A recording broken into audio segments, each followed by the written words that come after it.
So James, that's hot chocolate. It's a beet chocolate recipe, which is from this whole food cooking every day. Well, it's not quite, because I didn't put the coconut oil, the extra virgin coconut oil, and I didn't put the cocoa butter, but and I didn't put the mesquite powder because I went to the health food store and I didn't find it there. They had a mesquite liquid smoke, and I might buy that if I can't find mesquite powder. But I just wanted to try this. I have to return this book tomorrow, so instead of the mesquite powder, I did put some raw cane sugar because I tasted it and there was no way you were going to drink it if I didn't. So anyway, but I tasted a little bit and tasted good to me. So I will work on this recipe, and the next time I have it, I think it'll be a whipped coconut cream milk on top. So that'll be like whipped cream. So anyway, I enjoyed this whole food cooking every day. All right, enough. It wasn't a great book. I have one in there that I will review soon, which was awesome. It was a raw food book, so well, it was a very good raw food book. Anyway, did you want to set that up or no? Yeah. Okay, you can use that and set it on there. So James wants to talk about Shadow Strike. Shadow Strike. It's written by a Israeli journalist, and it's about something that happened in 2007, September the 6th. Something I hadn't heard about. It kind of got Deep Sixed? Yeah. No, it was partly because the Israelis were deep sixing it at first, because what they did was they bombed a nuclear reactor in Syria that was being gifted to them by the North Koreans, and the North Koreans are basically giving the atomic bomb. Nice, that's a nice story. Those crazy North Koreans. They say the North Koreans are doing this in order to make money, but it's not to make money to feed their own people. It's to make money to make more nuclear weapons, right? They want to get the hydrogen bomb and all this kind of garbage. And they want to, of course, weaponize it even more by getting long-range missiles. So they don't want to just threaten Japan. They want to threaten, North Korea. They want to threaten the United States, right? And the Chinese are absolute stupid freaks for letting North Korea do this, because when North Korea actually launches on someone, people won't necessarily know where that nuclear weapon came from.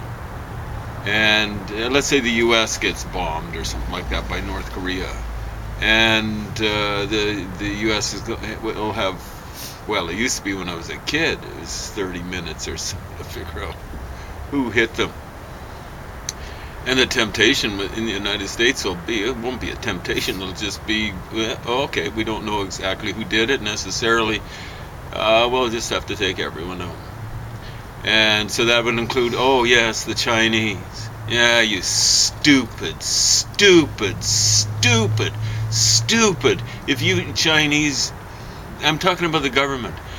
If you're monitoring this, you stupid, take these guys out before they take all of us out. You stupid morons. And they're proliferating it. Anyway, they were basically giving, like the French were giving Saddam Hussein back in 1980. They were giving Saddam Hussein the bomb. Now, you'll hear lots of people say the French and or the Americans gave the Israelis the atomic bomb. Maybe they did, but it was actually the French who did it officially, or semi-officially. Maybe the Americans were working through the French, but it just wasn't the nature of the French back then, or even now, to do the Americans' bidding. So yeah, it might be true, but it was basically the French. And I've had people say to me, oh man, what problem do you have with Saddam Hussein having nuclear bombs? Okay. Yeah, do some research. This is a university professor. Or at least someone with a PhD. Now, I think a full-fledged professor. Here, let me give you a little quote from Saddam Hussein. It was a repeated soundbite, and it wasn't just from him. It was the flunkies working underneath him. I was put here on this earth to rid the world of Safavids, Jews, and lies. That's talking like Adolf Hitler. Anyone who's willing to see someone who talks, it was a Safavid, incidentally, is Persian. That's what he means. Rid the world of them. So, yeah, great. Let's have people who talk like that have nuclear weapons. Yeah, let's have another Holocaust. And let's throw the Persians in, and let's take out the flies, too. The person that says this, you stupid buffoon. Do your research. Your university prof, you're into, I'm not going to say what your studies were, actually went to Harvard. I don't want to see a guy like Hitler get nuclear weapons. I don't want to see anyone who talks like Hitler, because understand, when you get a guy like Saddam Hussein talking that way, they're not setting a bargaining position. Understand, when Hitler says he's going to get rid of the Jews, he's not setting a bargaining position.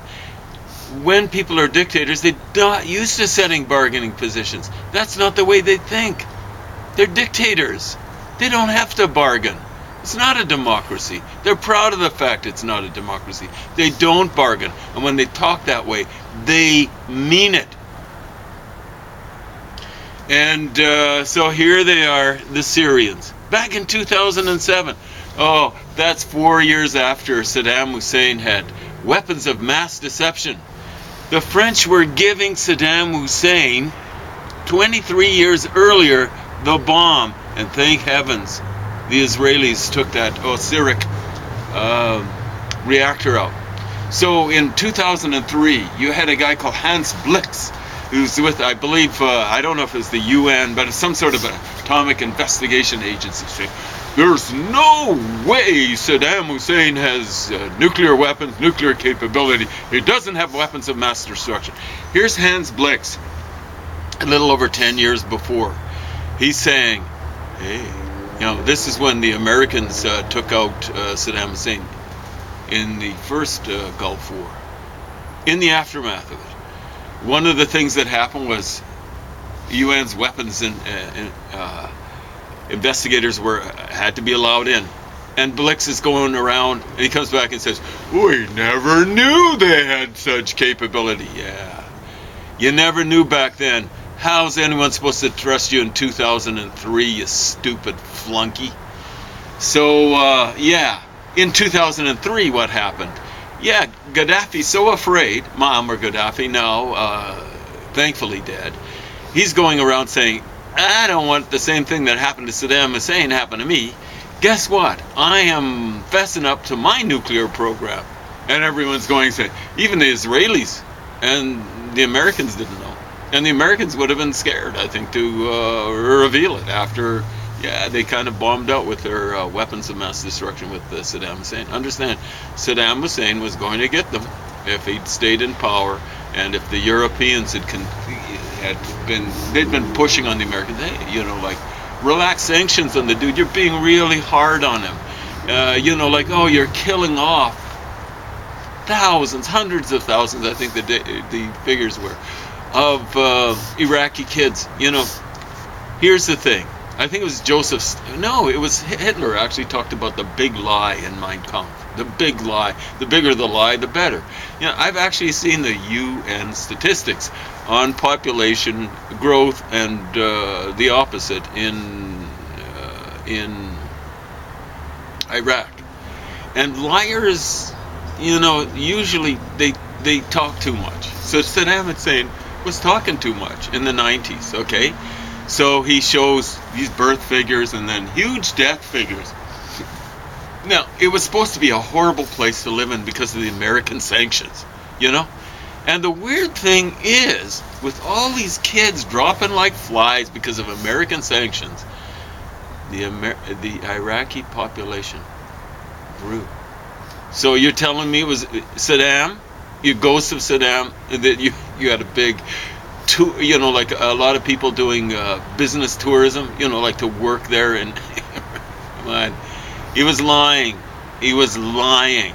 And so what he was, I suspect, he was getting food for oil and stuff like that.